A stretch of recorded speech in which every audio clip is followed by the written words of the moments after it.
Good day, everyone. Thank you for joining. This is the PR Student on Campus Summit exclusively for NIJ students. Please, let's be a little patient for more people to join. Then from there, we can start. Thank you.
Majority are on their way.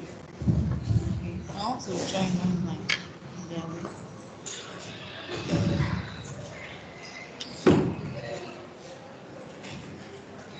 Oh, this is okay.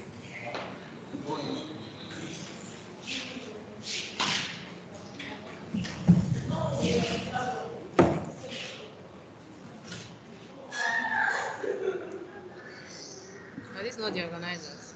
Mm. Make I call them. They've accepted the meeting is being recorded by joining. Consent. Good morning, everybody. Thank you for joining. This is the PR Students on Campus Summit exclusively for students of the Nigerian Institute of Journalism. You are in for such an insightful experience. So get your notepad, your pen, Yes. and of course your Yeah. smartphone because we are going to be tweeting live from this event. So the hashtag is NG Women in PR Student Summit. So we can get started now. I'm going to be inviting Oluwato Milola Lawal. She's a senior public relations associate at Nigerian Women in PR. So she's going to be giving us a brief introduction about the community that is organizing this event. So over to you, Tony. Thank you very much, Bimbo. Good morning, everyone. My name is Oluwatomi Lao, like she said. Um, so, what is Nigerian women in PR? What is Nigerian women in public relations, which is the community? Oh, before I go ahead, just let me confirm if you can hear me. Can you hear me, Bimbo?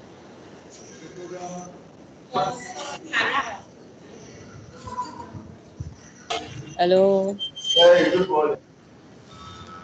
Hi, Tommy. We can hear you. Okay. Thank you. So I'll just go ahead. So Nigerian Women in PR is a community that was established in April 2019 to strategically confront and challenge the underrepresentation of women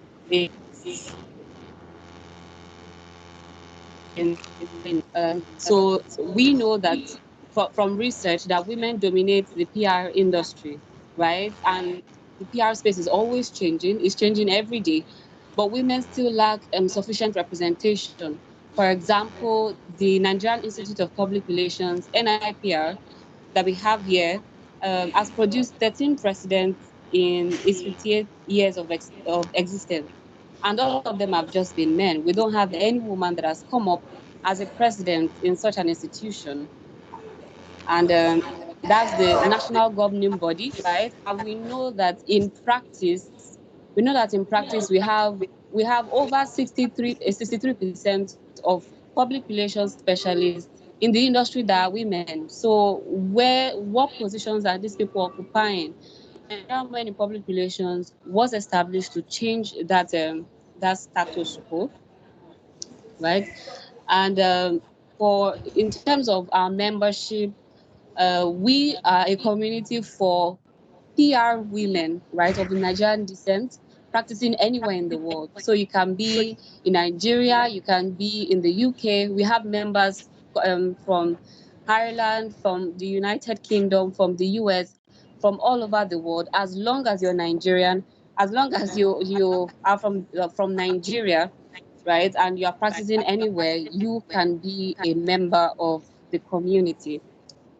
Um, and because of this, we have three groups because we know that we have people at different levels in their career. We have three groups of community members. There is one we call the Inspire group. There's another we call the Empower group, and the last one is the Sage Support group.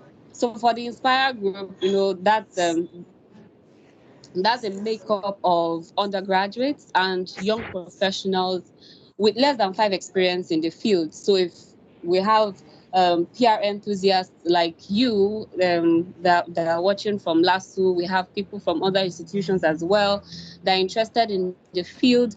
We have young professionals that are just starting out in the field. Some of them transition to PR, but some of them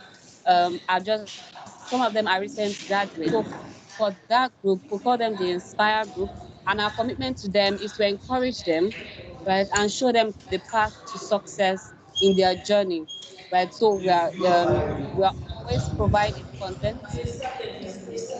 Uh, so there's some noise in the background.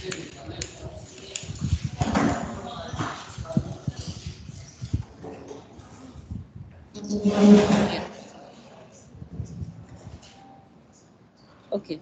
So thank you. It's a bit calmer now. So I was saying that we have the Inspire group, and that's for professionals that have less than 5 years experience in the public relations industry. And our commitment to them, like I said, is to encourage them and show them the path to success in their journey. So we are educating them, we are providing information to them that is going to help them and shape their career so that they can make good decisions in their career journey. We also have the Empower Group, and these are female professionals with 5 to 15 years experience. These people are usually within mid management level. So from the community, we recognize their work and we amplify it to a global audience. We also provide tangible information to them so that they can be prepared for the senior roles that we expect them to take in the coming years. And for the third category of community members that we have, the Sage Support Group are women that have already gotten to the director level in their career. So we are here to shape their story. We share the challenges that they face, their failures and victories for for upcoming professionals, for people that look forward to the spaces that they feel, so that in a few years from now, we can have people that will be able to take up those positions and not have to go through some of the challenges that they went through, or even if they will know what to do to solve them, right? For the projects and initiatives that the community has taken, I mean, last month we launched the Experiencing PR ebook, which is a compilation of articles from many of our community members, and many of them are our senior directors, are people that have been practicing public relations for a while. We also had contributions from community members that are just starting out in the field as well to tell us how they were able to do that. Other initiatives that we have is the PR in 30 seconds, so that we can put a face to the PR work that we see. Most of them are in the background, but with this PR in 30 seconds, community members are able to come out and tell us what they do. Bimbola, I'll be stopping very shortly. I know that I've taking more time. So we also have the student PR student campus summit like this, where we want to evangelize the public relations profession to people, to students across 15 institutions in Nigeria. We have Thrive PR and many others. So in summary, really, Nigeria Women in PR is changing the status quo. We're educating the public and we are democratizing access to opportunities in public relations. Thank you.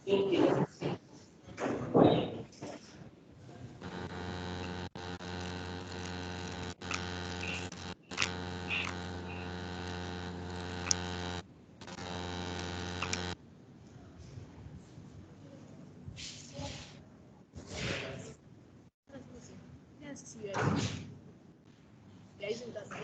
Data.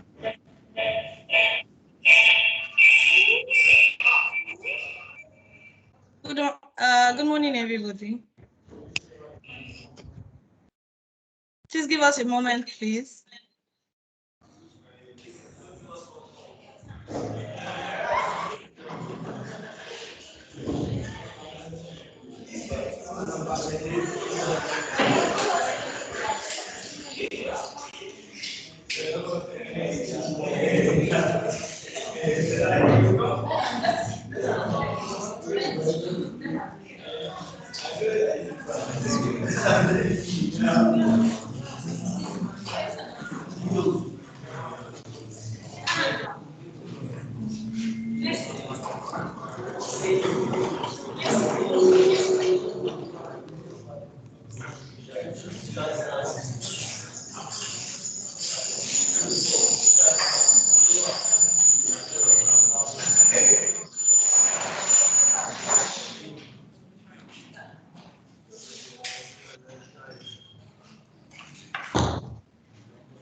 Okay, good morning, everyone. Again, my name is Tolu Combs.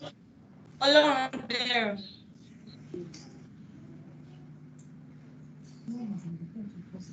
Okay. Um, Apologies for the late start, and we're also trying to get the logistics for this, right? This is the first time, by the way, that we'll have a group of students together in one hall where we are presenting like this. Again, my name is Tolu Combs. I'm the founder of Nigerian Women in PR.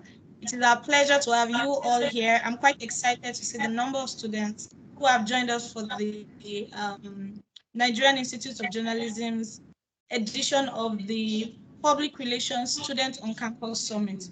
As my colleague Tomi had said earlier, we started the PR Summit in November 2019 with the intention of helping students across institutions in Nigeria understand the value and the impact of public relations, what that value is, and how it can help shape their career and their career projections and their career plans for the future. Um, and so far, we've gone to about 5 institutions, if I'm not mistaken. Yours will be the 6th. And it's interesting the impact and the results that we've been able to get.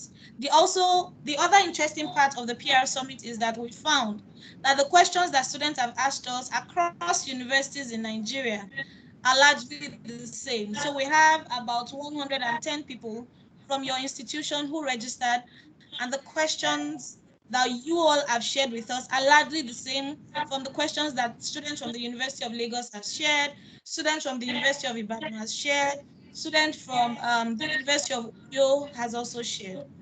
So that tells us, number one, that the summit is quite necessary, and that there are many students, undergraduate students, who necessarily do not understand public relations and have really waited for an opportunity like this. It is our pleasure to be the ones to bring it to you, and we hope that at the end of this summit today, most of your questions you will be answered. Our speakers will present. Okay. Our speakers will be presenting themselves as an example of what can happen, of what you can do post graduation if you wanted to start a career in public relations. Okay, so I just gave that small feelers to allow a director of special program. Is that what it is? Yes, our director of special programs, Dr. Jide Johnson. Thank you so much, sir, for joining us this morning. I'll allow Bimbo continue now, and then he will introduce She will introduce Dr. Jide Johnson. He will give us a few words, and then we'll get right into the program. Thank you all.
I'm not sure you can hear me.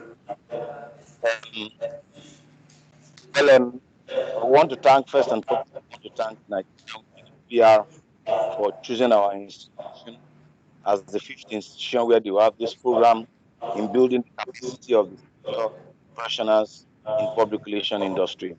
I also want to thank the participants for finding time to attend this important summit, which I believe will be a watershed in their development in public relations practice. Like we all know, the component of public relations is about image, and image is central to either an individual or an even nation's life.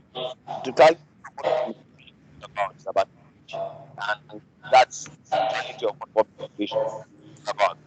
You know, as communicative being, we are a product of image. God just made man after our image, and since then, man has been trying to organizations have been trying to communicate the image. And I hope at the end of this training, its participants will be able to know how to develop the help the Network is bad.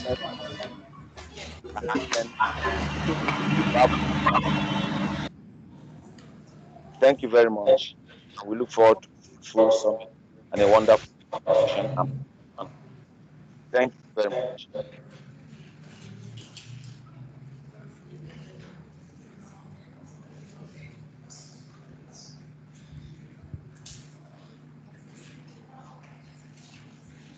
Thank you very much, Dr. Johnson. I appreciate. Yeah, thank you so much for joining us this morning on the program. We'll have our first speaker now come up to join us. We'll read her profile and then we'll carry on from there. Thank you so much again, Dr. Johnson. Thank you very much. Thank you so much again, Dr. Johnson. It's a privilege to have you here. So we are moving fast to our first presentation, and that presentation is going to be given by our first speaker. She is Jokotola Ogunyemika. She is presently the brand manager at Assets and Security Group. So passionate about public relations and corporate communication. She has a meaningful number of experience in the field, and she has a lot of things to tell you. So, welcome on board, Jokotola. Uh, Jokotola, over to you.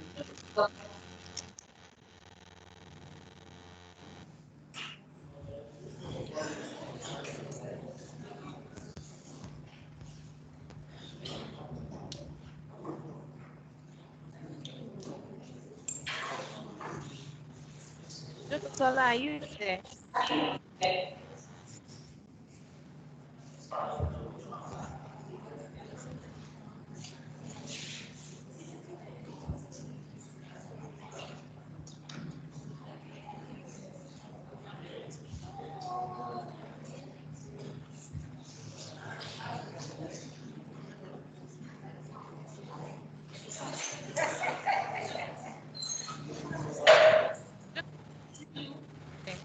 Time for your piece.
Good morning, everybody.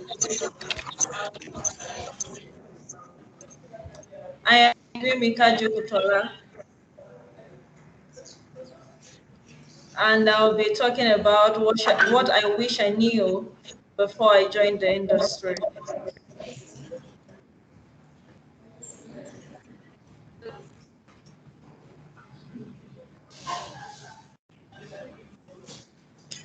Okay, I am the brand manager at Asset and Equity Group. We are in the finance sector, and I recently just began my role here. Previously, I used to be a public relations analyst at Shipman and Partners, and also a communications professional at InfoSync Limited.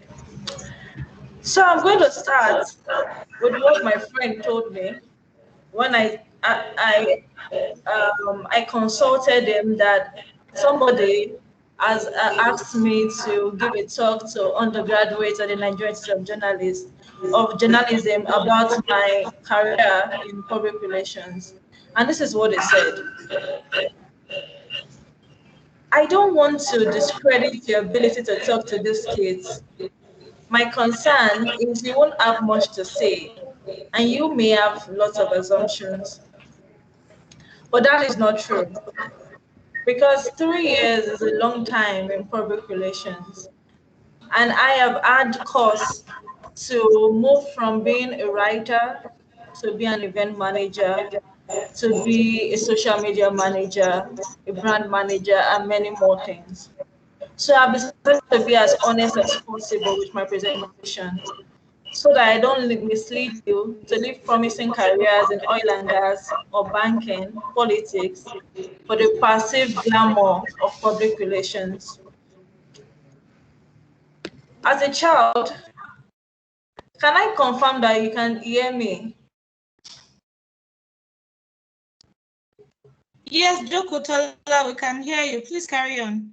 Okay. So as a Could you child, put I'd on your always, video? I'm so sorry. Jokotola, could you put on your video? Would love to see you. uh, yes, my video is on as well.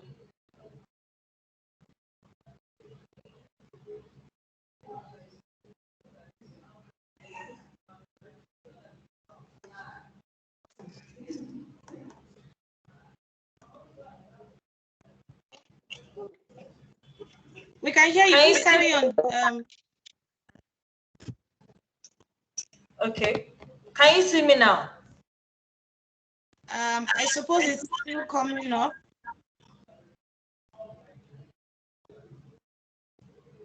But please carry on. I'm sure it will come up later. Please carry on. Okay. So as a child, I'd always wanted to be a responsible part of society, to contribute my quota into the great nation my parents have described Nigeria to be to me. And I thought about so many ways to do this. But as a child, my experiences were limited, and I didn't know. I was all over the place basically. So I thought, okay, even if I was to contribute to society, how do I make a living while doing that? How do I contribute to society, but also earn a living while doing so? Because of course I have to make a living, right? I have to pay my bills as a responsible human being. So I listed a number of things I could do to contribute to society and to also make a living. And yeah, some of those things I thought I could do. I wanted to be a military officer at some point, an actress at some other point. I thought I was going to be a diplomat, a filmmaker, a news anchor. The list is long. So eventually, I ran out of time to decide what to do, and I got into school. So I went to school between 2011 and 2015. But I made a very pregnant discovery in 2012, and that was Chimamanda's Danger of a Single Story at TED Talk. I don't know if many of you have watched that.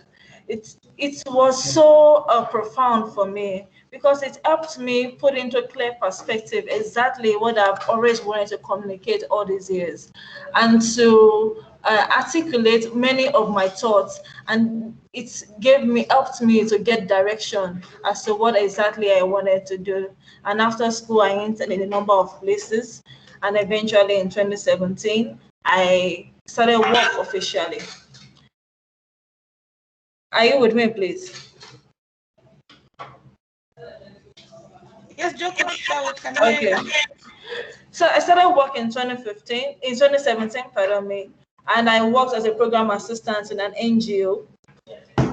And much of what I had to do then was communication between, it was an NGO for youth and students to empower them and give them trainings on how to get transferable skills and technical skills to get job in the work market.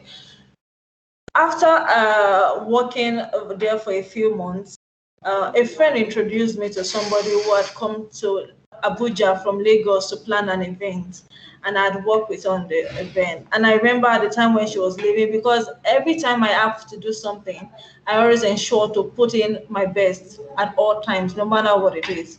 And she gave me a card and she said, should you ever come to Lagos and you need a job, reach out to me. And so in 2018, I packed my bags and left Abuja, and I came to Lagos. And so I decided to take her up on that promise, and I gave her a call. And so that was how I began my journey in public relations in a full-fledged integrated marketing company in Lagos, Nigeria in 2018. That was in February. And from then, I remember that the only skill I could actually boast of in reality was that I could write, and that I had planned events previously. But in the real sense of it, I'd actually never written anything. The only thing I'd written were speeches for my program director when I was in an NGO, and articles and essays in school that my lecturers and teachers were impressed about. But I'd never written a press release, an article, a blog post.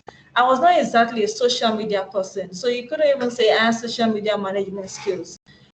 And looking back, I remember the very first task I was given at the agency was to write about photography in Nigeria and photographers. And now that I look at that blog post, I cringe because it was awful.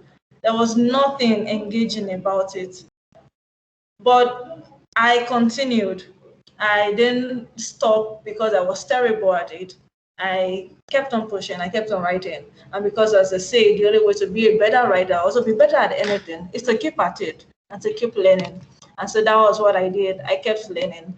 And later on in the year, my boss made it compulsory for everybody at the company to take the NIPR certification. And I did. And boy, was it not easy, because it's never easy combining work with school.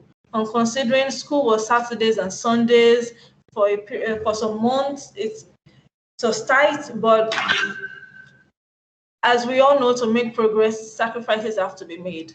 And yes, I made those sacrifices and I was able to make progress. I was able to learn. And it was particularly interesting for me because I could relate exactly to what I was being taught in class. Because again, I was already in the industry. So many of the things I was listening to in class, I was already living them and experiencing them working in an agency. And by middle of 2019, my boss had already had so much confidence in the work that I did that I began to have briefs of my own and handle projects of my own without supervision. So, for instance, to execute a project, all my boss has to do is attend like a regular guest, like she was invited like every other person. And getting to that point took a lot of trainings and not just taking the certification. Of course, I also had to take some classes online and at the Orange Academy. That they call an Orange Academy Africa's biggest integrated marketing communications academy. So I had to take some classes from there. But in essence, what I'm trying to say is there was a period of growth from when I knew nothing to somebody who could boast of handling so many projects. And I did do a lot between June 2019 and February 2020. And when February 2020 came, I felt like I was at a crossroads. I wasn't particularly sure what I was doing anymore. I didn't think the goal was clear, but the tactics I was employing, I didn't think they were effective anymore. And so I resigned from my job. But I was lucky.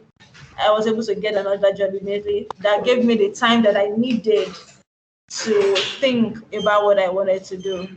And of course, as we all know, COVID-19 struck just as at that point. And so the project I was working on for the Nigerian breweries could not continue because we had to be on field to execute it.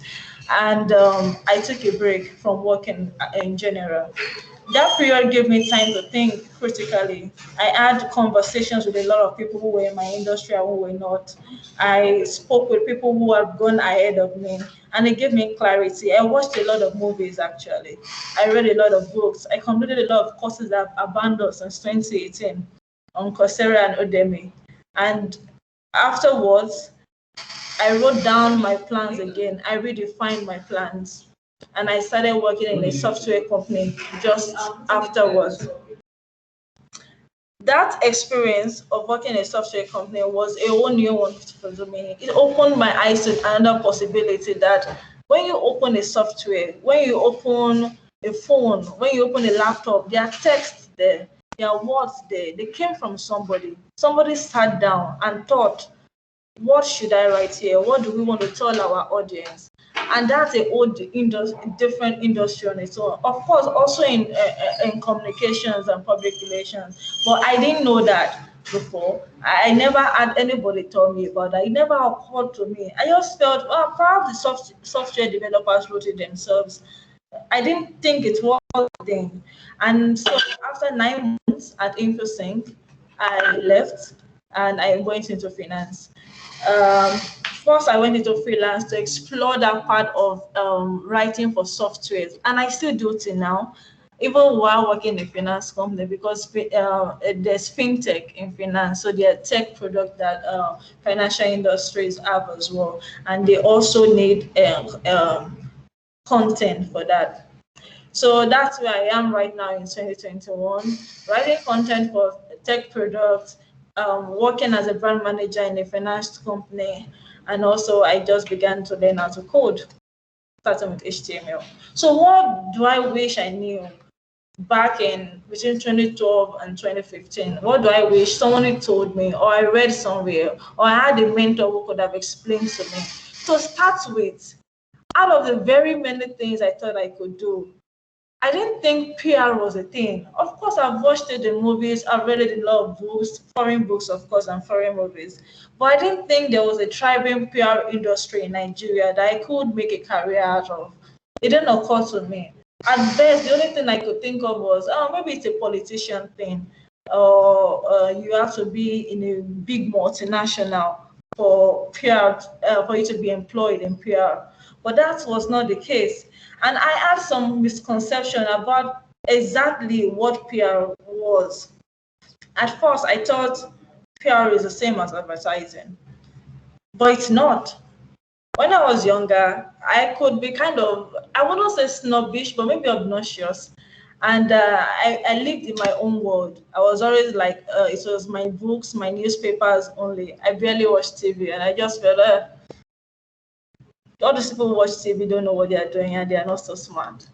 And then I remember my father used to tell me, you need to interact with people to make progress. You need goodwill. But I never really understood what goodwill meant, or at least not in the dictionary context of what goodwill meant until I was in the industry. Because you do, in fact, need goodwill, whether as an individual or as an organization, for profit or not for profit. Goodwill is essential to move from one level to another and to sustain the reputation that you have at the moment. I also thought PR was about spinning the truth, like many Hollywood movies taught us or made us believe. But that is not the case. In fact, PR thrives on the truth. It is because of the truth that you can engage your public. So, if for instance you want to interact, let's assume you have made an error, you have made a mistake, and then there's public outrage against your brand, against your organization, against your person, maybe as an influential individual. The last thing you want to do is lie to cover it up, because eventually the truth will come out some other time, and then you're back right where you started, or even in a worst scenario, because you could have sorted this out, you could have acknowledged the fact that you were wrong and dealt with it head on. But no, you move the evil day forward, like they say. I also thought PR was glamorous. I see a lot of people wearing high heels. I love high heels, by the way. Dresses, nice suits. They take pictures with celebrities. And it is true that you do all of this, because I have done all of this as well. In fact, my boss used to think that one of my life goals was to be a model, because I always wore heels and I never owned a pair of flats when I was working at an agency. But it's more than looking glam and taking selfies. And before you even get to wear the glam dresses and the heels, you've done a lot of work before, like Yes. 2 hours before. So You what do you try. want me to say now? I've heard you. You've been complaining about this since I've heard. Hello. Carry on, please. So sorry. Okay. So yes, PR is at work. It's not just glamour and looking cool and taking pictures with celebrities. I also wish I knew the opportunities that are available in PR. I wish I knew that handling social media was a full-time job. I thought it was something you did because you had free time. When I was in school, I thought social media was just taking some selfies with your friends and posting it on Instagram. I did not understand the impact that it had on the reputation of a company, and how it helps organizations build relationship with their target market. I didn't understand the essence of copywriting. I didn't even exactly know what copywriting was, and I wish I did. And perhaps I would have taken more of my English classes seriously. I love to plan in a very broad sense. Plan. I love to everything to to plan everything meticulously, to have an agenda for things. But I didn't know that I could make a career or make money being an event planner. it didn't occur to me. Of course, I knew there were event planners, but I just felt there were people who plan parties and who and bear and weddings. I didn't know you could do that also in a corporate setting, and I wish I did, because perhaps I would have started earlier. I would have made uh, more informed decisions while I was in school. I probably would have interned in a PR company if I had known that there were agencies whose job was only to that were just public relations agencies. So you know that they are business consulting agents, companies. You know, they are law firms. I didn't know there were companies whose job only was public relations. And I wish I knew all of this, and they would have helped me save more time rather than just reading, get more hands-on experience before I left school. I also wish I understood the essence of networking and mentorship. In the real sense of it, when I was in school, networking was like the buzzword of the student environment. You need to network to move forward. You need to network to grow. But I didn't take it as seriously as I should have in retrospect, thinking about it now. But you should take networking seriously, because if you recall from the stories I've told you, the very first job I got coming to Lagos was because I met somebody in Abuja and I kept in touch with her, and that was what gave me my first job in Lagos. My second job was from a friend from NYSC whose whose boss's white friend had mentioned to them that he was looking for new recruit for a marketing research he was going to do for Nigerian bureaus. If I had not kept in touch with him, I wouldn't have known that. He wouldn't have known I was looking for a job in the first place. My third job, I got it from PR Hub. It's a community of PR professionals in Nigeria. So there's a WhatsApp group for it, and people post job openings there. If I was not on that job, on that group, I had not networked with somebody who linked me up to the group, I wouldn't have known about it because it was not posted to the public, and I wouldn't have applied, and I wouldn't have gotten the job.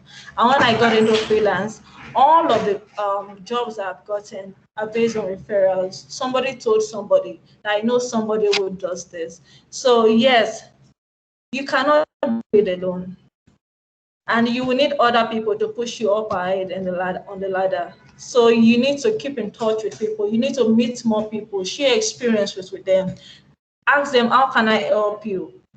Make yourself useful at every point in time. That's one sure way to move ahead. And you need to find a group of people who think alike with you, who share the same sentiments as you when it comes to the line of work that you want to pursue. So all your friends shouldn't necessarily be in PR, but you need people who can push you, support you, challenge you. Don't always agree with you, because if you're with people who always agree with you, then you can't always be the smartest person in the room. That's what I'm trying to say. You need to look for people who have gone ahead of you and follow the path that they have taken to get to where you want to be. I knew all of this, but I wish I took it more seriously, or I knew it in passing. So I think you should proactively consider networking and mentorship. I also wish I knew about certifications and professional bodies.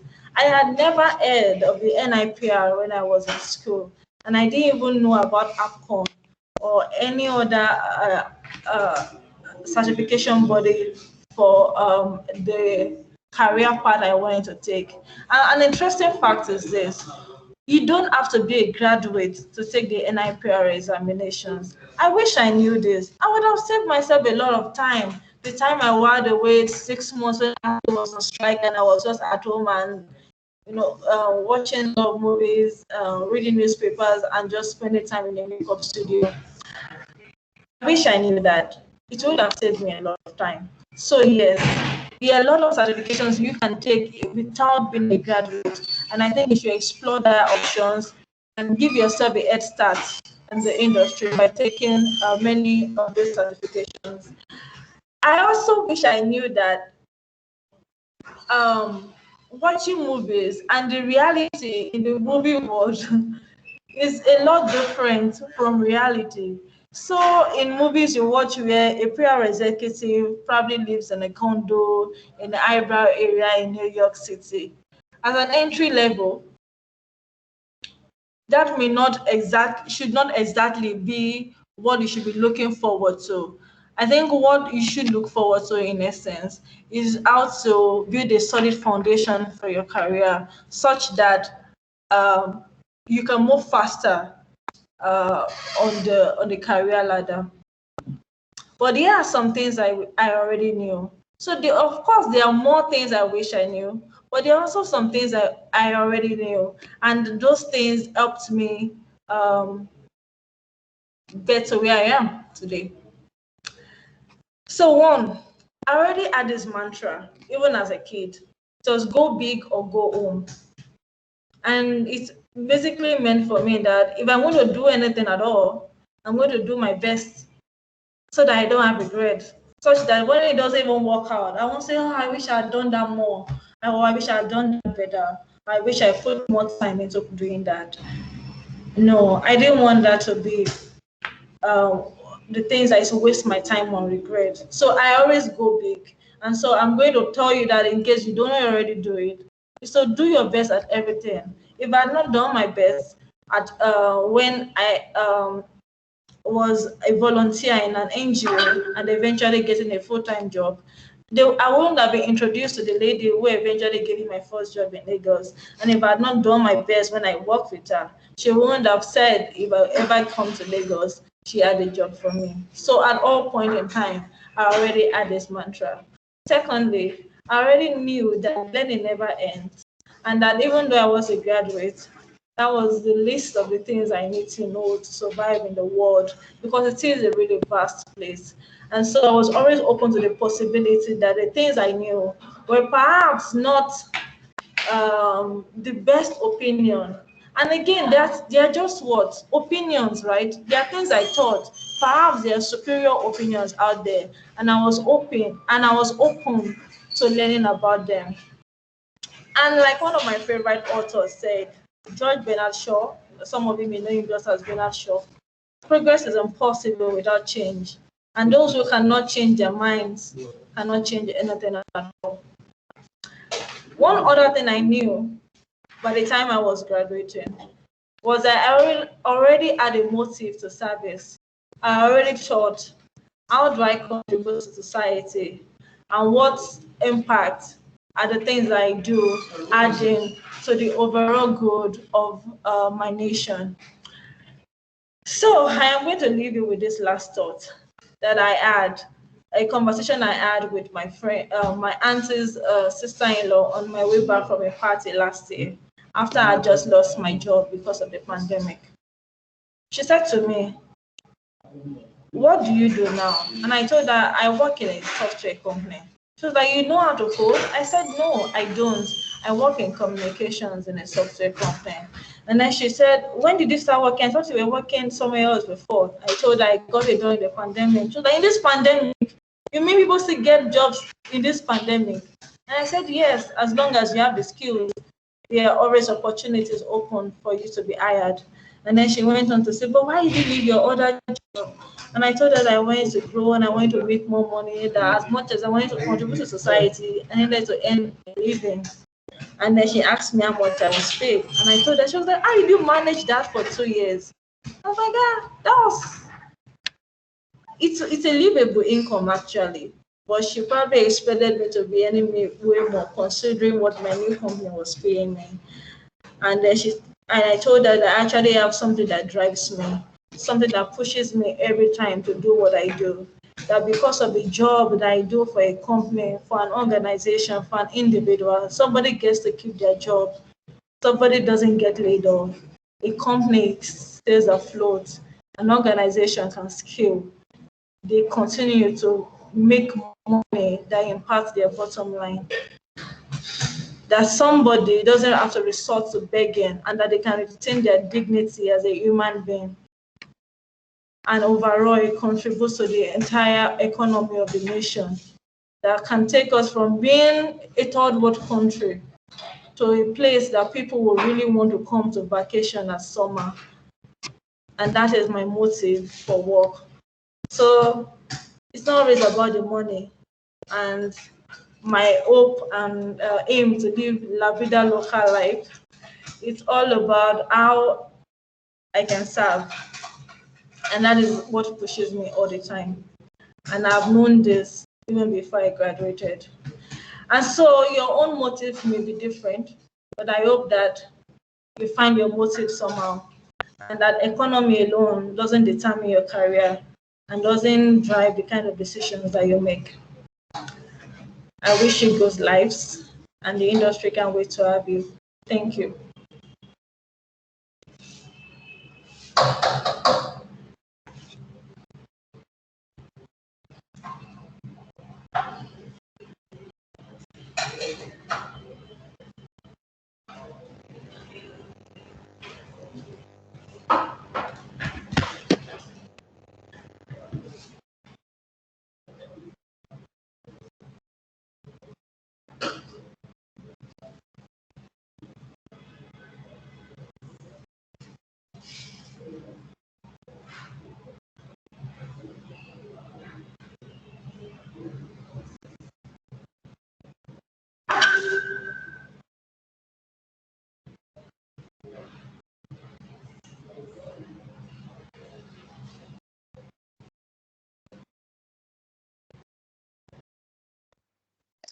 Hi everyone, I'm back again.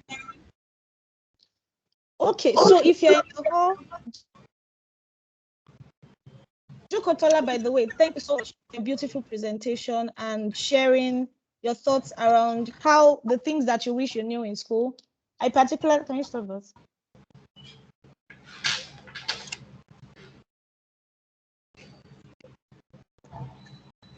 Okay, so I particularly loved how you brought in the things that you did know in school and how that has helped you in your career so far. I'm quite interested in perhaps getting one or two feedback from the students that were seen in the hall in school. As I said at the beginning, having participants for the PR Summit congregated in a hall is practically the first of its kind for us. And I'm already seeing why we may not have explored that option before. And the reason is quite simple. If each student, each participant in the summit find this information or the idea of having a summit like this worth their time, right? They will take the steps to register and actually pay attention to the speakers that we bring together. And the reason for that is simple. You need to understand that the people that we're bringing to the summit, and even the entire idea of the summit itself, is to help prepare you for a life post-graduation, right? I know that some of the challenges that I had as an undergraduate in the Polytechnic, as an undergraduate in the university, by 400 level, what everybody begins to read are interview preparedness books. Everybody is coming on campus, teacher telling you, oh, these are the places that you're going to get job vacancies. At that time, we used to go to newspaper stands to read Guardian every Tuesday because that's the publication that you would see job vacancies on. Of course, all of those things are now democratized with the access to internet and the media, right? But if you understand that people who are coming together on this platform, especially if you have some interest in public relations, I think that you will like, if you had actually taken time to study the program, perhaps read up the profiles of this, you will likely be more invested in actually listening to what people these people are saying and perhaps pay more attention to it, because I mean, you would have taken the steps to actually plan for the event and join it with either your own device or on your own time. So I'm quite interested to perhaps get one or two feedback from the people in the hall. What your if you have any questions specifically for Tola, or if you have any general comments before we proceed to the next thing. The NIJ account, please could you unmute? We had muted you earlier because of a lot of background feedback that one. Could you please unmute the account and perhaps allow one or two students to speak? Thank you so much.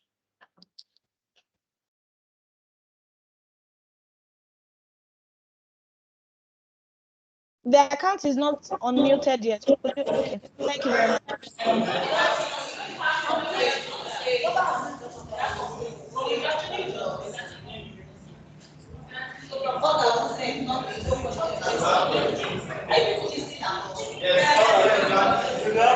Okay, so we can hear you.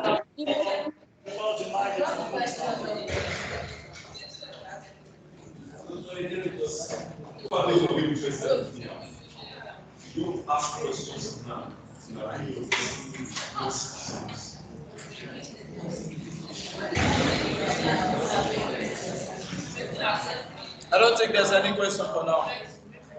Okay, thank you very much. I know that we received most of the questions via the forms that people filled, and we will respond to those questions. We just want to make sure that participants in the hall in the school are actually paying attention and listening and are not distracted by the some people sleeping. I can see some people trying to walk out of right. I'll encourage you. I mean, I'm sure that there is at least one person in that room who is likely going to get value from this. And as Tola has said, I graduated from the university in 2009.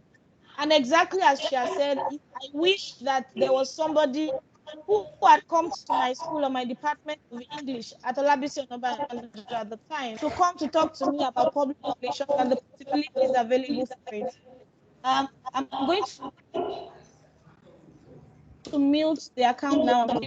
But please, if somebody wants to make any comment or ask a question, you can then please mute. As I was saying, if I had the opportunity or I had anybody really talk to me about public relations or the opportunities available in the industry at the time, I definitely would have jumped on it.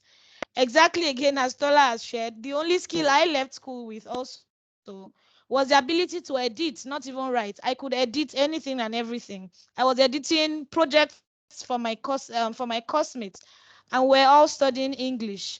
And it was from editing for my classmates that I started a business that I now run today, and I was able to use the experiences I got as an undergraduate post. And I think that information like that is what undergraduate students like yourself and postgraduate students too, by the way. I also studied at the University of Lagos for my master's degree. So I think that information like that will help open up your mind to the possibilities available. That you're an undergraduate does not mean that you cannot begin to get experience that you can use post-graduation. That you're a postgraduate student does not mean that you have to be very rigid or narrow in what you want to do with your degree. My master's degree from the University of Lagos was in public and international affairs. And today I'm a public relations consultant using information that I got from my master's program and undergraduate studies, both as a secretary, by the way, from from the Polytechnic Ibadan, and studying English at Olabisi Onabanjo. All of that come together to give me a well-rounded worldview of what's happening in the society today. And from those information, I can give I can advise my clients appropriately. Okay. Um, to ensure that we have people on ground, to have a select few people who will who are brilliant and very passionate about public relations, because we are passionate about public relations. And one of my earnest desires as a founder of Nigerian Women in PR is to find women, girls, wherever really I can find them, that I can pass on that passion to. Because I understand the importance of communication in the growth of any society, including Nigeria. I mean, we all know what's happening in Nigeria now. Imagine if we had ethical public relations people who were putting out information, who were safeguarding the interests of people, and speaking to the authorities as they should. I don't think that Nigeria will likely be where it is today. So I am passionate about finding women and girls in institutions, in corporate organizations who want to change the society for the better using public relations tools and strategies.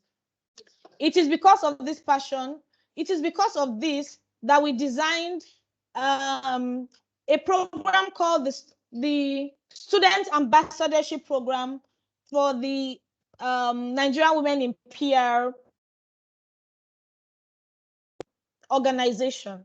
Okay, so our ambassadorship program is specifically designed for outstanding students in each university, for 5 female undergraduate students in each university or institution that we deliver the PR Summit at. Students are allowed to apply. It's an application process.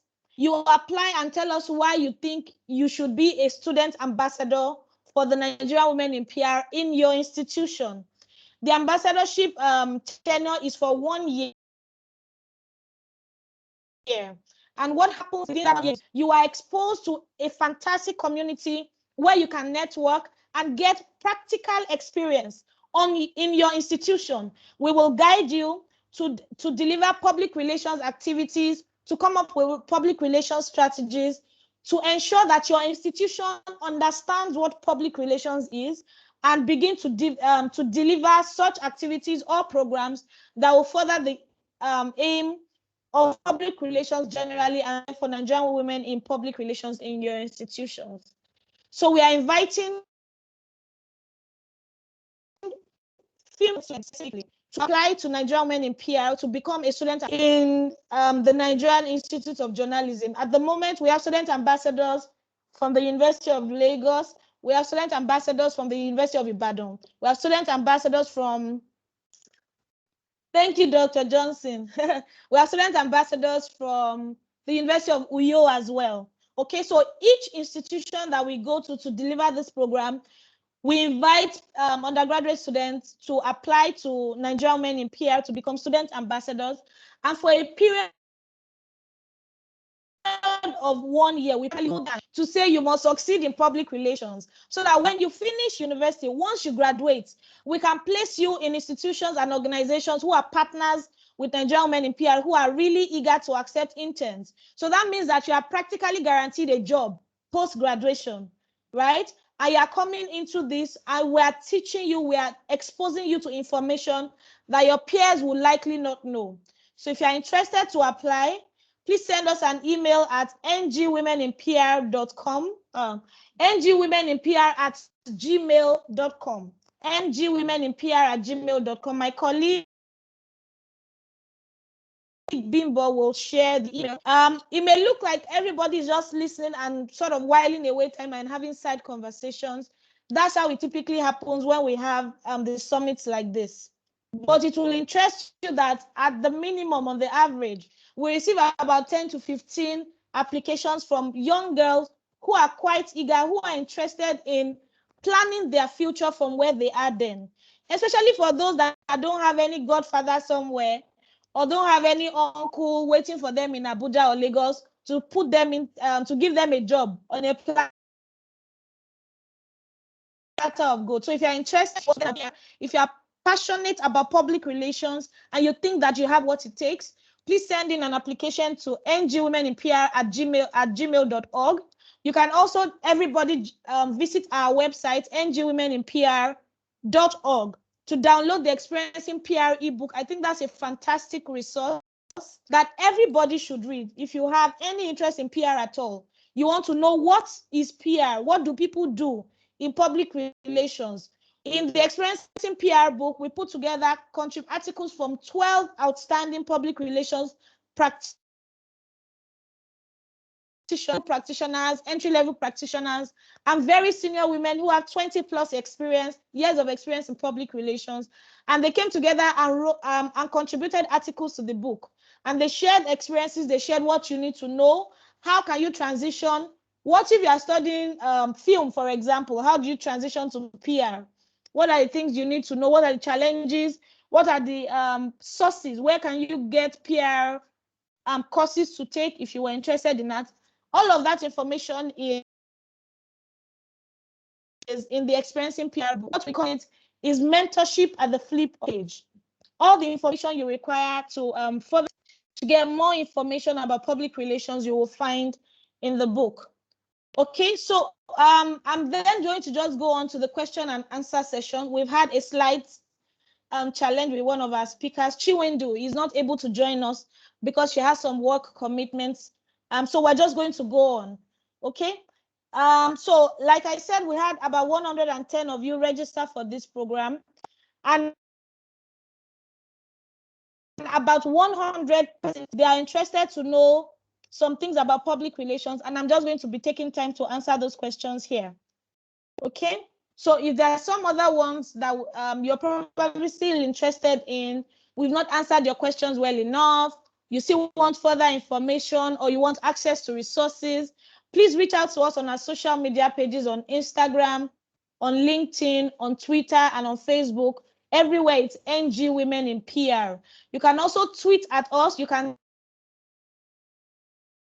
send us a message on experience being a part of this event using the hashtag NGIWPR Student Summit. My colleague would also put that hashtag in the chat box as well. So if you're interested, you want to have more information, that's something that is not clear, or you have a comment, you can tweet at us using that hashtag so that we can find it and then respond to you. Okay, so we had to do a selection of questions from the over 100 questions we received from participants at this summit. And one of the first questions that we're selecting it is, what is the connection between public relations and journalism, right? I mean, all of you are students in the Nigerian Institute of Journalism, so it's a very logical question. What's the connection between public relations and journalism? The first thing I will tell you is that journalism, or the media entirely, is an expression, is a medium of expression for the work that public relations does. Simple and straightforward. Okay, it's an expression. So, for example, if you wanted to say something, or you wanted to communicate with people, there are different people. You can either pick your phone and call the person, you can send an email, you can send a WhatsApp message, you can do a WhatsApp call instead of a normal phone call. All of those are ways, they are the mediums through which you want to pass across a message. That's the same way that the media interacts with public relations professionals. The media, journalism in its entirety, in relation to our practice as public relations professional, is a medium of expression for communicate either an organization's objective or the programs that they have planned, or to pass across a message across to various stakeholders that an organization has. Okay, that's how journalism relates to public relations, right? It's a medium of expression. The media in its entirety is a medium of expression for public relations. And one of the things that we have found out in the practice of public relations is that very many people assume that public relations or media relations. I have an article somewhere on Medium where we have a mathematical expression for how PR is not equal to MR. MR in this case is media relations. There is so much more in public relations than media relations, than interacting with the media. Okay, there's stakeholder management, there's community relations, there's government relations, there's corporate communications, there's investor relations, there is events management, like Dokotola said. There's events management, there's strategy, public relations strategy. So there's crisis communications, there's reputation management. The list is, well, it's not endless, it's a finite list, but there's so much more that PR people do, apart from writing press releases or talking to the media or having press briefings. So much more. Again, we have resources on our website, on our Instagram pages, where we have talked extensively about various aspects of public relations. Okay, I'll encourage you to read up on those ones. Again, if you have questions, we are very responsive on all our social media pages. Use the hashtag. I will be happy to answer. What are the career prospects in public relations? Okay, let me tell you one insight. Well, it's not really an insider gist, but everybody that I talk to about public relations, here is a secret that is not very open to everybody. You know how a doctor will always find something to do. Now, whether they're well paid or not is another conversation. But you know how a doctor, so long as there are human beings on this earth, they will always find something to do, because they will always, do we agree? If you agree, just say like, just do like this in the hall so that I know that you guys are following. That a doctor is, so long as human beings are alive on planet Earth, we don't know about Mars that Tesla and Elon Musk are going. No, we don't know what is happening there yet. But on planet Earth, so long as human beings inhabit the earth, we live here, then a doctor will always find something to do. The same thing with a lawyer. People will always have problem with police. Police will jam you. Chela can go and jam anybody anywhere, any day. Okay? And a lawyer will find work to do. Guess what? It is the same thing as a PR person, as a communicator. Okay? So long as there are humans on this earth, a public relations person will find work to do. Without communication, human beings will not even exist. I mean, for those who are Christians, do you remember the story of the Tower of Babel, right? Because it looked like people were so united, according to the story in the Bible, people were so united, right? God decided that no, there needs to be different languages, right? So that there were all this unity, and they're trying to build this very high tower, and they want to get to heaven. It won't happen. Okay, languages came into play, and because of that, that was the beginning of the fundamental issue that communicators are designed to address. People, for some reason, just will choose not to understand what they are saying. I can tell you, oh, my name is Tolu Lokwe, and the way I say it, you can think that, Tolu is proud. Now, imagine if you have the perception that in introducing myself, I'm proud. If I come to you the next time to say, oh, come and buy this thing from me, you know that you may think that, this proud girl, I'm going to go to Bimbo and do. Already, my business will have a problem because for some reason, the perception that you got when I was introducing myself is that I'm a proud person, therefore you don't want to have any business to do with me. You know what? One of the things I'm going to need a PR person to help me manage my perception. That's just me as an individual. And imagine the number of people you have on earth who have the same challenges, who have the same business problems. They have various customers, different customers, different challenges per time. Public relations people will never be out of a job. I can guarantee you that. I'm sorry I'm going to say this because we're in the Institute of Journalism, but I'm going to say it anyway because I'm a PR person. But you know that the media landscape can change tomorrow. If you are majoring in TV and radio as an undergraduate now, you know that something can happen tomorrow that would threaten the possibility of you getting a job on the radio or TV. For radio, for TV, there is Instagram Live, or there is what are these other means now? You can have a YouTube channel that is as big as a normal TV station, an individual. You can have a YouTube channel that commands even much more viewership than a traditional TV station. Okay, so that already tells you that there is strong competition. I mean, you can't go and meet an individual who is sitting in their corner of their house and recording a YouTube video and say, even if you do, how many staff will an individual employ compared to a TV station, right? Who will need to have producers, who will need to have sound engineers, who will need to have presenters and all of that. But the more these independent media producers come out, the more challenging it is for traditional media to get staff.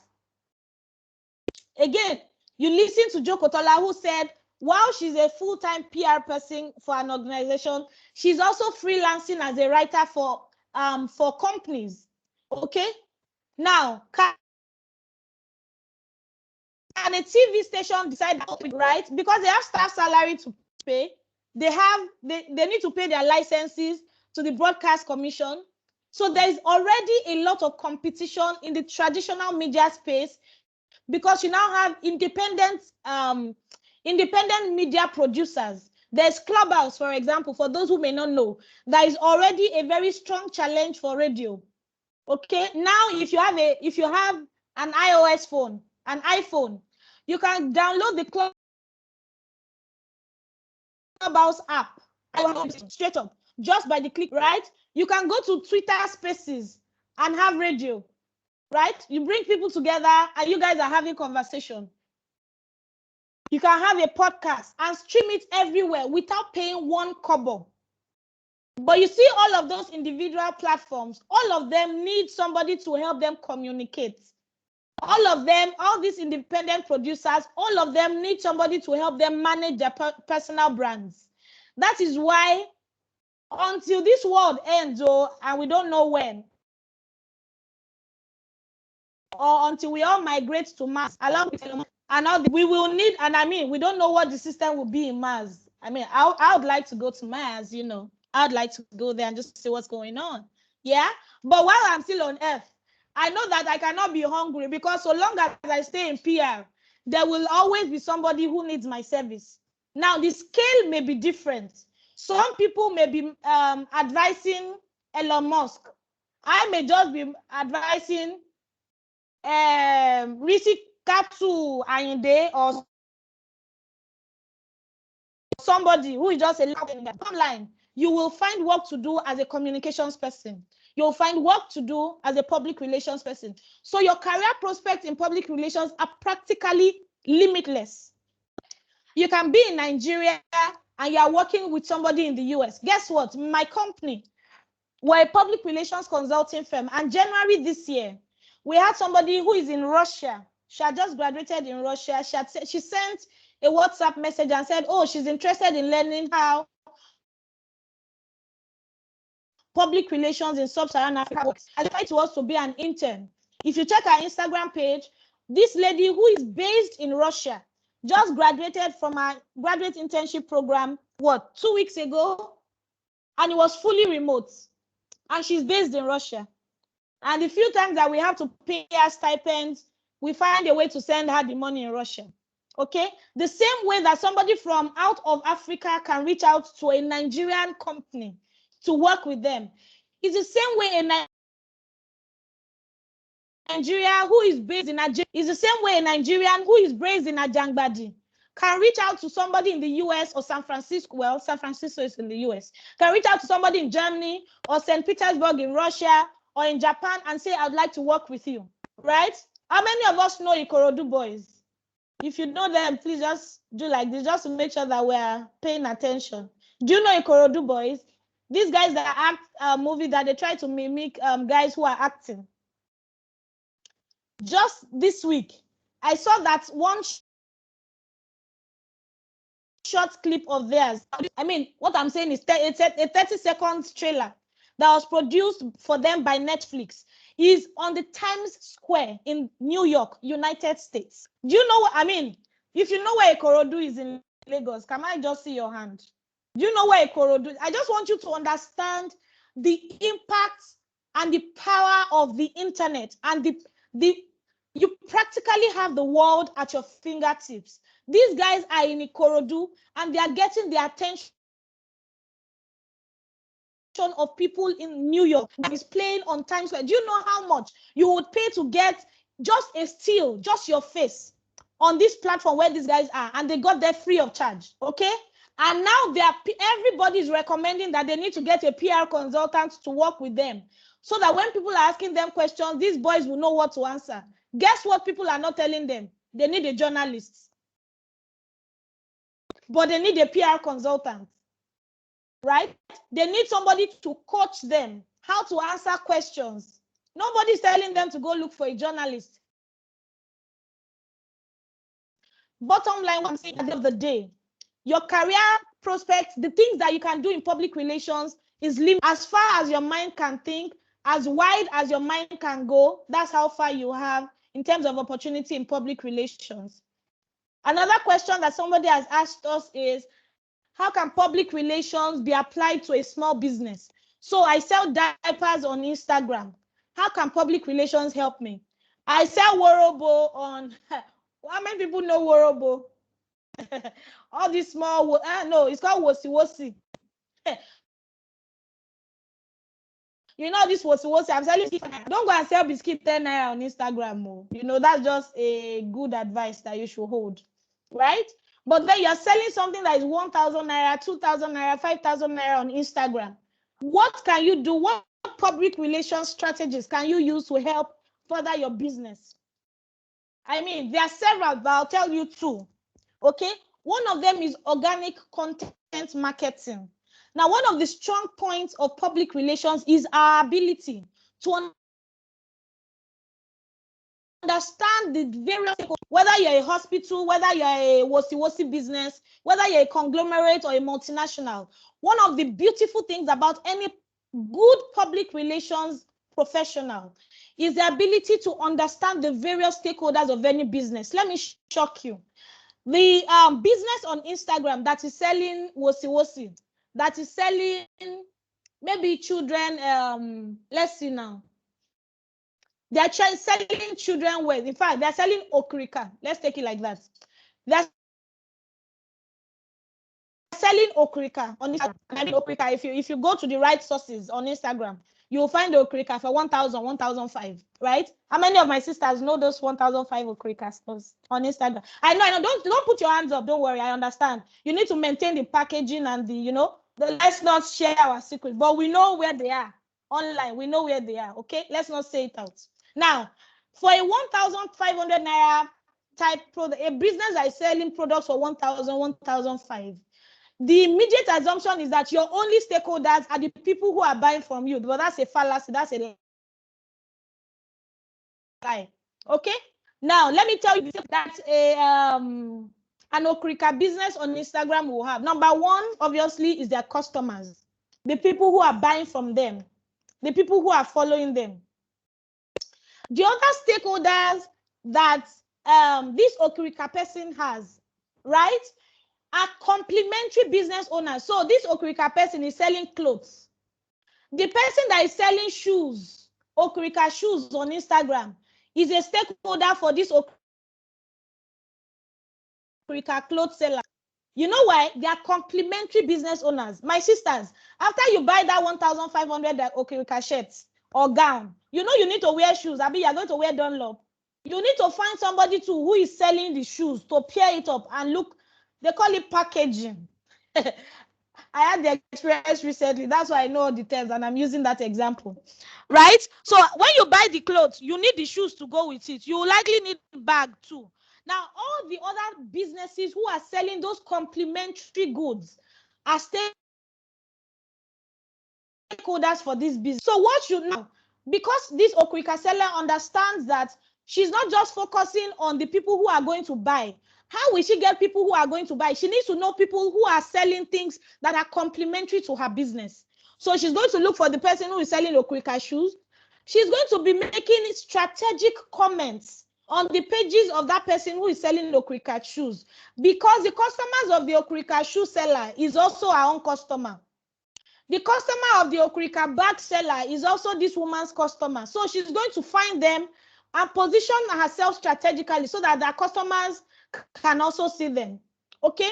Now, there are various ways you can do it. I've spoken a little bit about it on Twitter and some of the threads I've done in the past. One of the fallacies that many Instagram business owners think is that when they join a pod, I think some of us will know what a pod is. People who are just liking post. Oh yeah, when you tweet, when you post on Instagram, let all of us go and like it so that you'll get on explore page. It's a lie, oh. Okay? All of them will like your page, nobody will buy. What's the point of having 1,000 likes and 2 comments? It's fake. Okay? So there are strategies that you can dovetail and adjust, right? And domesticate for small businesses. If you want to have that conversation, we are very happy to have it. Tweet at us on Instagram and we'll start the conversation. Okay, the other question is, how does a new person, how do you gain good entry level industry? Well, I can tell you, if you're a female and you are in this and you are listening, or if you're a lady and you don't have any experience in PR and you'd love to have that experience, I would definitely encourage you to send us an application to be a student ambassador. One of the fantastic ways that you can begin to get experience is for you to get that experience on campus, in the school, and you can get it. Okay? You can start out as an editor. Let me also tell you that the fundamental skill that you need as a public relations is fundamental. It is non-negotiable. It is, I don't know what other English to use again. If you cannot write, you need to start learning how to write now. And I'm not talking about writing for the media. I'm not talking about press releases. Okay? You will write situation reports. You will write you will know all the types of releases that an organization can put out. You will need to write tweet threads. You will need to write educational pieces. You will need to write newsletters. You will need to write articles. My staff is on this. I think she's on this call. You need to know the amount of writing we do day in, day out for various clients. We do industry reports. We write proposals. Endless proposals. So if you have any interest in whatever form at all in public relations, a fundamental skill that you want to start developing now is the ability to write. Flawless writing. I'm not talking about error reading writing where you have written something and you're looking for somebody to proofread it for you. No. And the way for you to build your writing muscle, go and start writing on Twitter. Not the one who is reading what other people are writing on Twitter. Don't be the one who is just there to troll people or to throw shades. Okay, start a blog. Go and open a Medium account now. Medium.com, that's the website, right? It's a micro blogging site like you have Blogspot. Open a Medium account now. Write something, tweet it to Twitter. Tag us. We will encourage you. We will retweet it to our own audience. The more you write, the better you get. That's how you can get experience now. Guess what? If you came to my organization today and you were going to interview as a communications associate, and I ask you, so how well do you write? You tell me that you write very well. I say, okay, send me the link to your blog. Standard. If you don't have a blog, I begin to question whether indeed you know how to write. If you don't have a blog, you must have a LinkedIn account. If you don't have a LinkedIn account, automatic disqualification in my own company, right? And we do staff interviews and okay? If you're a communications person and even as a journalist, as an undergraduate, as a postgraduate student, excuse me, if you are listening to this program and you don't have a LinkedIn account, I won't ask you to raise your hand. Let's not disgrace ourselves, okay? But please, you can even begin to create that account now while you're in this meeting or just after it. Please go on LinkedIn, linkedin.com, and create an account. There is no way you can say you're a professional in the 21st century and you don't have a professional site where people can see professional information about you. I'm not talking about your Instagram account where you take your beach or where you had your hangout, okay? So there must be a place where you are consistently putting out information, where you are growing your ability to write and building the muscle for proper writing. So open a medium.com account, open a LinkedIn account if you don't have. If you have, and the last time you opened it is in 2020, is in 2019, is the same as not having it. Go and write something there. Okay, put a good picture that people can see, not the one you took in your toilet at home. Okay, have a nice background. Use your phone. Tell your friends to help you. Well done. And the most you should probably do, we don't need to see your full picture. We don't need to see the type of shoe you're wearing. Your head to your bust is okay. The essence is for people to see your face so that when they see you, they know that you are the one. Okay. I have somebody here now who will be feeling guilty because it's her full body that is inside her picture. Right? So don't fall for that. Make sure that you are able to present yourself professionally, even as a prospective employee or even as a business owner. You can start a business as an undergraduate now. If you have a phone, you already have your business, so you already have your office. So many people today, their phone is their office. What are you doing with your own phone? Right? Are you just gisting with your friend? You need to understand that everything is an opportunity. It depends on what you do. Okay? The other question that we have just two more questions after this. Can a PR person work as an advertising agent since these two fields have some things in common? I can't see. Okay. Sorry, let me pick that again. Can a PR person work as an advertising agent? My personal submission is no. A PR person is not an advertiser. Okay, the language, for example. So while there are some similarities, the fundamental purpose of public relations communication and advertising communication is different, radically different. If I'm advertising, I want you to come and buy something. If I'm doing PR work, my essence most of the time is not for you to come and buy. It's for you to like and love the organization or the product, not for you to buy. I don't even want you to buy yet. But you know, my brother in blue, sir, I can see you,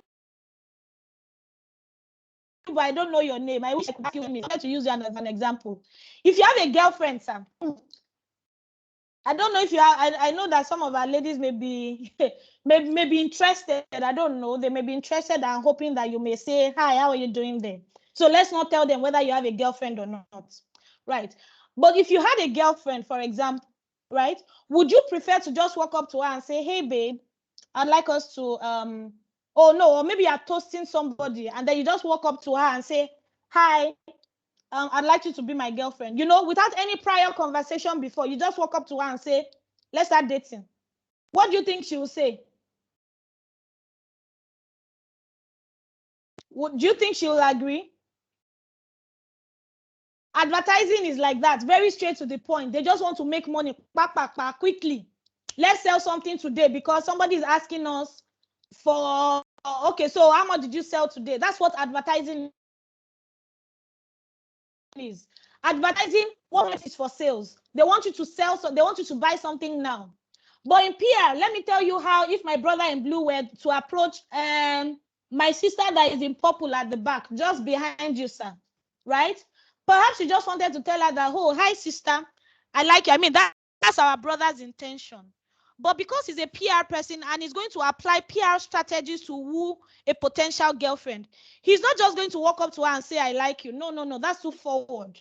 PR is going to be strategic about it. My brother is going to first do an analysis. He would have studied her in class, maybe for like 1 month. Where does she like to sit? Who are the people that sit with her? What are the colors that she likes? What type of clothes does she like to wear? He would have done proper analysis. He will even know her friends. He has not spoken to her yet. Oh, he is doing customer profiling. That's what it is called. He would have done proper profiling so that when he's going to her, right, he's not going to say, "Sister, I like you." He's going to her with full information. If he wanted to give her a gift now, because he knows that her best color is purple, he's likely going to give her a gift that is color purple. You know that without saying anything, my sister already thinks, this guy knows me well. Oh. And she's already feeling like, okay, let's see where this is going. What does he want? Right? Compared to somebody whose best color is purple and a guy is coming with color green gifts. The babe already is disconnected because she feels that this one doesn't even know me. The conversation is going to be long, right? Now, he knows her best color. He knows her friend. He still has not spoken with her about anything, no. But then he's always gisting with her friends. He wants her friends to know him. You know why? So that the day he's eventually going to talk to the sister, and the sister is going to ask her friend, "Babes, what do you guys think about this guy who is coming to ask me out?" You know what the friends will say? Because Bobo has secured that spot with the sisters. Strategic work. He has secured the spot. The friends like him, right?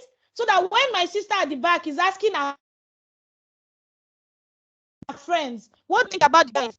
Her friends will say, "He's a cool guy now. He even helped me when I wanted to print something at, I don't know where you guys print in school or whatever it is. He helped me that day. When this conductor at Ogba was stressing me, the guy stood up for me. When I wanted to stop a bike, he stopped me." Guess what? He's not the guy that is selling himself. Oh, her friends are selling him, and he's not even there. That's PR.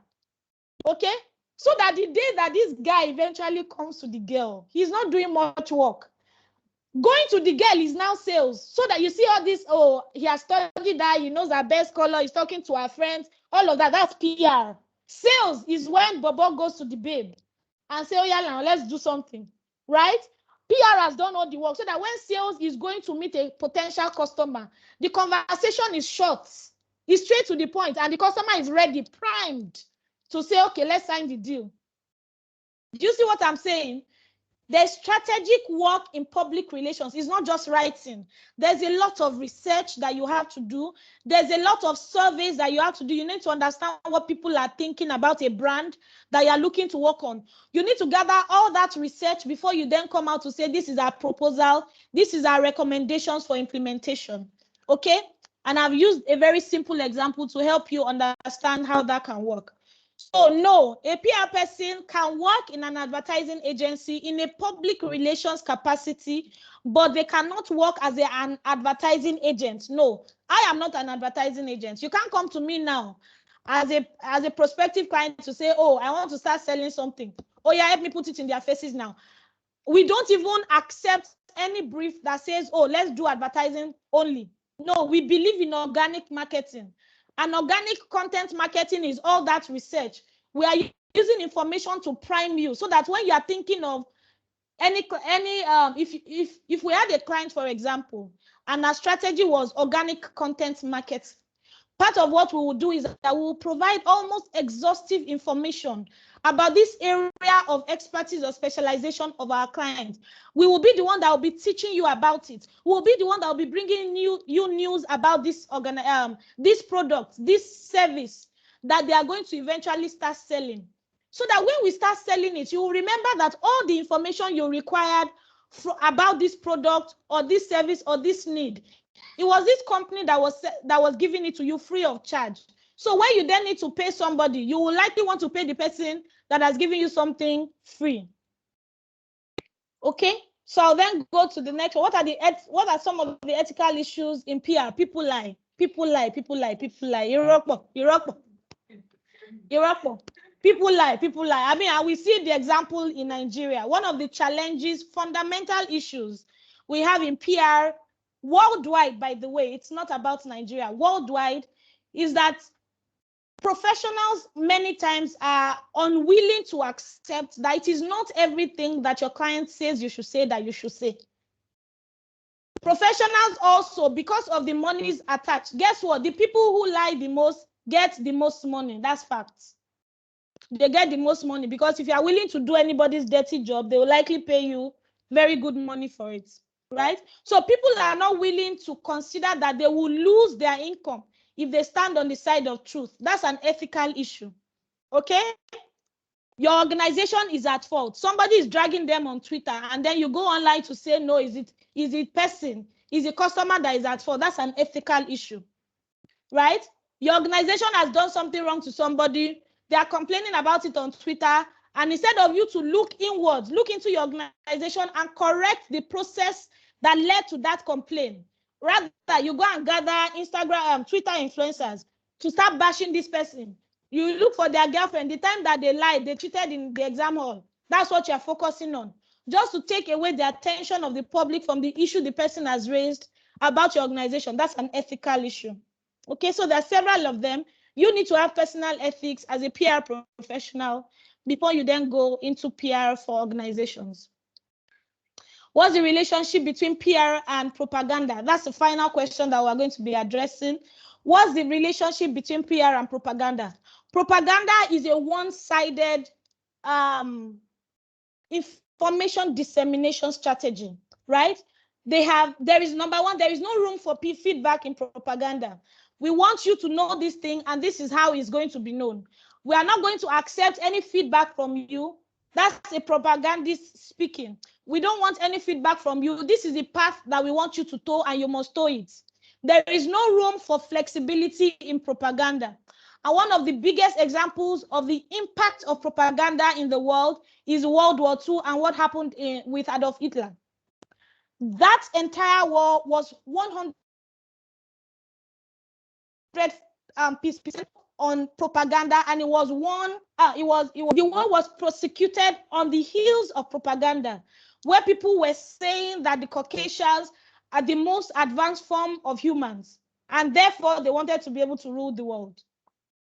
Okay, no, I'm sorry, I think that was World War I, right? So as PR people, we are very open to feedback. Very open to feedback and accepting of it based on that's why surveys are important. In fact, they're critical to be able to do anything in public relations. You must include in your any PR strategy evaluation. You must evaluate what the impact of your work has been, what the public perception about what you've done is, and then use that information from your evaluation to tweak your strategy again and go back to the public or your stakeholders. Okay. Finally, as we come to a close for this event, one thing that I will leave you with is that there is no end, there is no closing time in public relations. You wake up doing PR, you are eating, you are doing PR, you are sleeping, you are doing PR. Everything you do is public relations. Everything you do is communication. The way you dress is PR. The way you speak is public relations. The things you do, the people you interact with, everything is communications, okay? And that's a mantra that I hold very dear. I encourage people, without communication, there can be no life on earth. People speak, people talk, and every time, beyond what you are actually saying, you are actually communicating something at every point in time with somebody.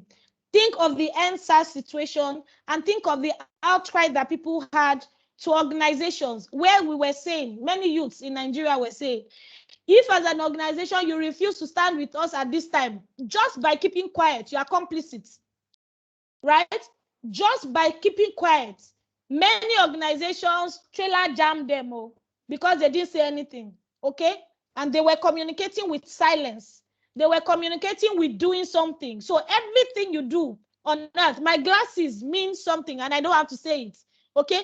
My earpiece means something. Everything that you do communicates something. So you must be very deliberate in knowing what you are communicating, whether you are speaking it, whether you are saying it, whether you are looking it, or whether you are doing it, okay?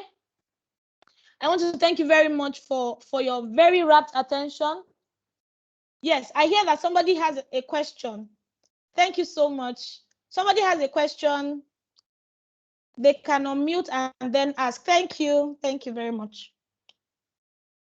Do we have somebody who is the person with the question, please? You can ask now as we get ready to close.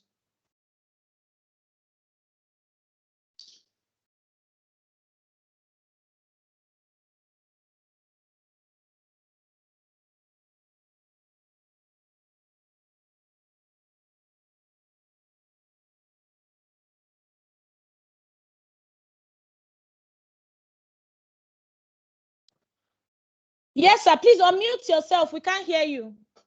Can you unmute? Thank you. Please unmute. Fantastic. Good afternoon. My name is Favor. Hi, So Favor. earlier, hi. When you were speaking concerning writing, so is there a certain style as a PR practitioner where it's time we have to write with? We're obviously in the journalism school, so what we mostly practice here is news writing and the likes of that. So is there a certain style for us to learn how to write for us Okay, so is to there okay, so let me repeat that question to make sure that I understand it. Is there any website or any course you can take to know PR writing? Is that correct? well, not necessarily a course. So if I'm going to write a news story, for example, I'm going to be using the bracket pyramid, 5 level. Right. Now, if I'm writing for PR, is there a Oh, right. certain way I can Style. write? Right. Okay. Okay. I'll be able to answer that. So there is no one way to write in PR. Okay. Do you have another question first of all so that you can see? No, that's major. Okay, I'll attend to that now. So there is no one way to writing in public relations. Okay, it's 100% depends on what you are addressing per time. Uh, so I'm going to mute the energy account again. If somebody else has a question, you can then unmute just so that we can hear ourselves. So I'll say this quickly. In public relations, writing is 100% dependent on what you are writing about and what you are looking to address. I'll give various examples. So at the moment in my company, we are helping an organization to manage a crisis, and we have to give periodic updates to their customers. Now, because it's a crisis and it's a financial crisis, I'm not going to do introduction. You know how when you are writing an essay, they say, oh, do like the introduction, then you have the body of your essay, and then you have the conclusion. No, because I'm dealing with a crisis and it has something that needs to be and people need to get the information as quickly in writing as possible. I'm going straight to the point. My first sentence addresses the issue point on. Do you understand? Because it's a crisis. This is what is happening. This is the updates that we have. We encourage you to please keep faith with us until we come back to you with the next update. Maximum 3 paragraphs. My updates to the customers are done. That's a crisis message. And internal, so you also need to distinguish. That's the other part. Very many PR people make the mistake that the content or an article or an update that they are going to provide to their internal stakeholders. So an internal stakeholder for an organization can be there. That is different from an update that they are going to give to the public. Okay? So on the same issue, I can write a very straightforward update to my customers because they're my internal stakeholders. At that point, because it's a crisis, they are my most important segment that I need to focus on.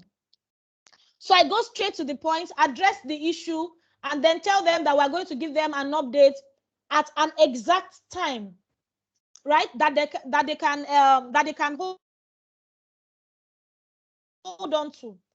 The same issue to the public, I will adopt that general writing style of giving an introduction. We are aware that this has come to the media and this is what people are saying. This is the position of the company. This is what we are doing. And I will not give specific details. You know how we count? Okay, well, in PR, there's a way that you couch it to say, we have commenced internal investigations and we are looking into our processes to make sure that we are able to identify the immediate and remote causes that led to this issue. Excuse me, all that is PR speak. Okay? The people who are really into it, all that we're doing investigation, we're looking into the remote and immediate causes of the issue, is just to keep the public abreast of what is happening without giving any tangible detail. Do you understand? And then if I were then going to say that we're going to advise the public that we're going to come back to them, we will not give a specific date. Again, so that the public does not hold us by to say, but you said you were going to come back to us within 24 hours. Why are we not seeing further updates with you within 24 hours? And then they turn a small crisis that is really maybe just within an organization, they blow it into a national crisis for an organization. That is why in public, people they don't put out information that is too specific or too detailed. Okay? Every time you come out to the public to give very detailed or specific information, you are opening yourself to a potential crisis, because many things can happen that you are not able to fulfill the terms of that statement that you have made. So not only are you now going to be focusing on the real crisis that brought you to the public, you are now going to be focusing on the crisis that you have now created on the back of the other crisis. So now you have two. Why did you lie to us? That's a crisis that you have to face, plus the actual crisis.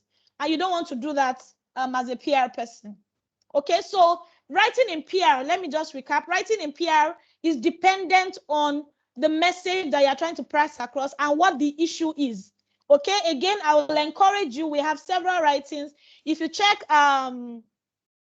Nigerian Women in PR's website or our Instagram page or even on Twitter, you will see samples of PR writings. We almost always recommend some websites or resources where you can find samples of PR writings that you can read.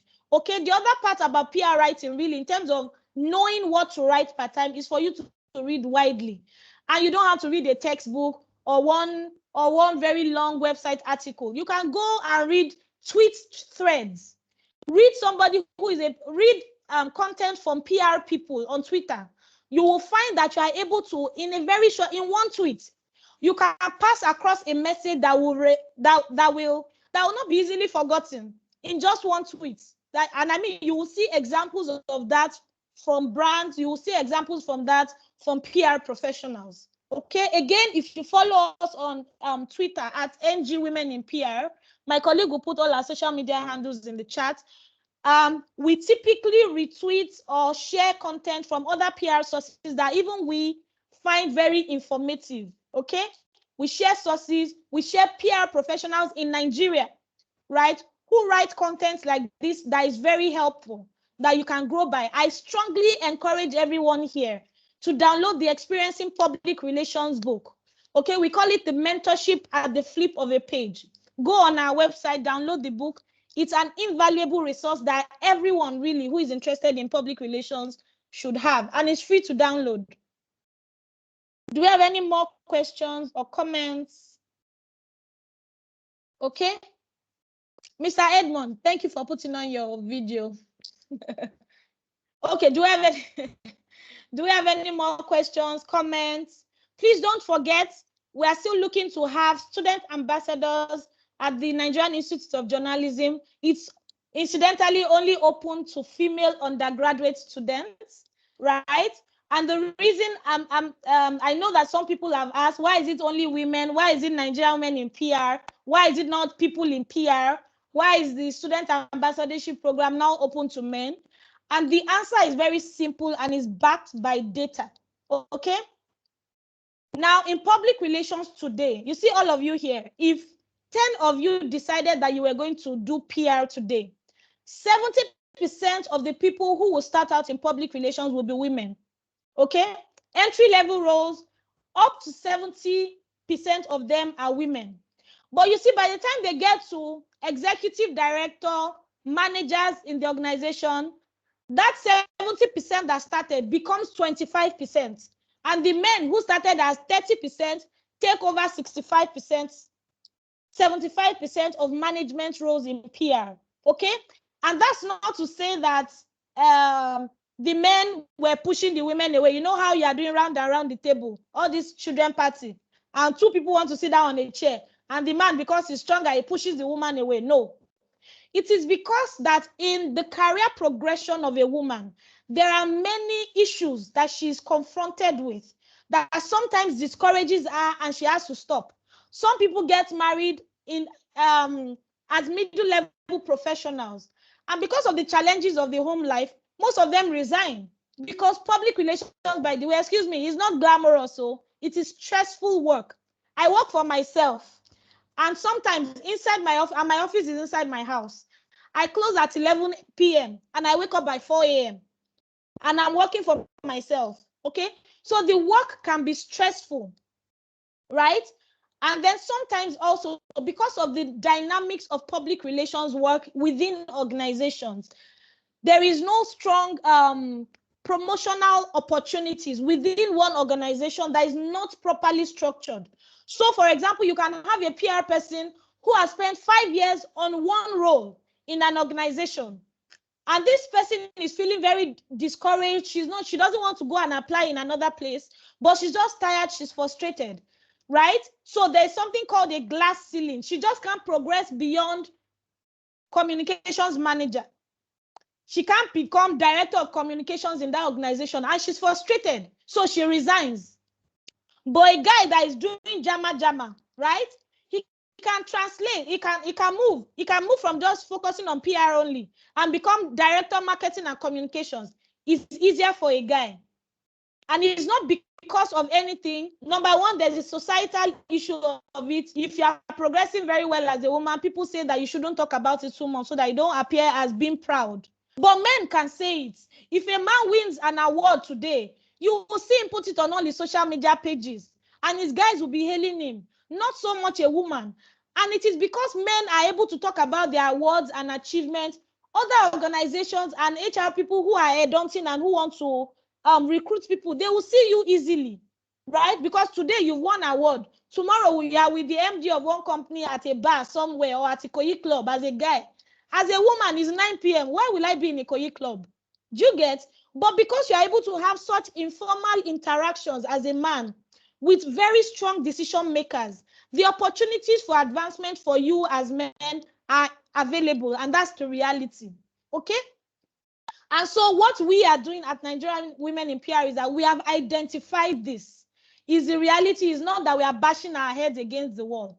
And so we have provided a platform to help women confront these issues and address it. Okay? We are not in competition with anybody. We have very strong ties with the entire PR community in Nigeria. Jo Kotola mentioned PR Hub as one of the places that she had gotten a job when she started out. I'm a co-founder of PR Hub. My two co-founders are men. We are very strong people in public relations. The experiencing PR events that we had in March, you will see our panel properly balanced, and we made sure that there was strong presence of our regulatory institution there. So it's not because we are not feminists. It's very important for me to say it. What we are interested in is equality of opportunity. And I'm saying we are not feminists from the understanding that not very many people in Nigeria really understand what feminism means because of the way it has been handled in Nigeria, honestly. Okay?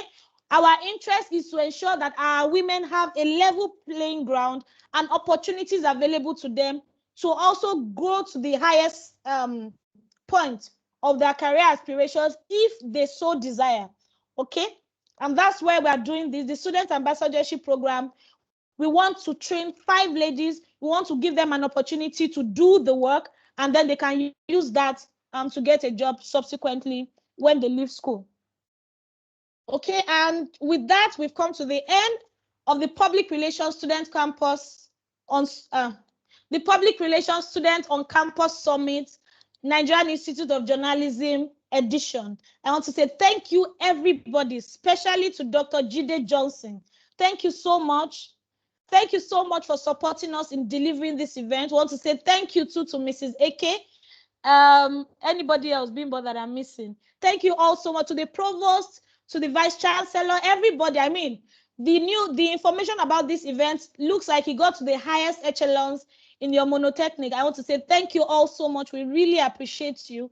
And on behalf of the students, really, because if your institution did not approve this, we would not have been able to have this event. So I want to say thank you, everyone, for listening to us. We hope that you get your applications.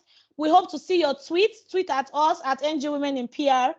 Follow us on all our social media platforms. Download the Experiencing PR ebook, and we'll see you next time. Okay, we'll send our speaker survey form as well to your email addresses, and we'll see you next time. Thank you all so much. Bye. Bye.